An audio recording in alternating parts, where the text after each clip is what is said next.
isn't necessarily for Ms. Taylor, it's probably more for the author, is I actually think it's not a bad idea to have a rate impact study, but I think we see a lot of times around here, information ignored, information misused, scientific findings scoffed at or believed, depending on who's saying them.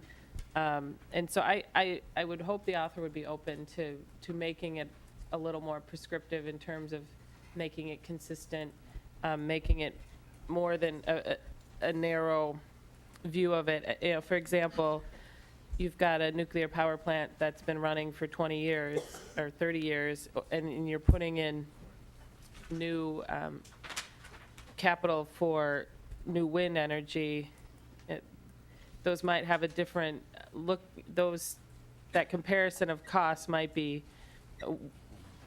different than if you're looking at putting in a new nuclear power plant versus putting in new wind generation. And so I think they're important, and there's the long-term, you know, increasing cost of fuel costs, for example, coal costs versus wind, which won't have a cost long-term. There's a certainty long-term.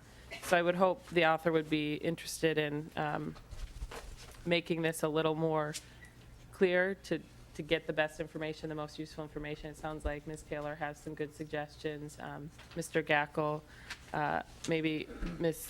Seifert would be willing to do that as well. I think it could become a useful thing if it's recognizes some of the complexities. I think that it isn't quite there yet in the bill.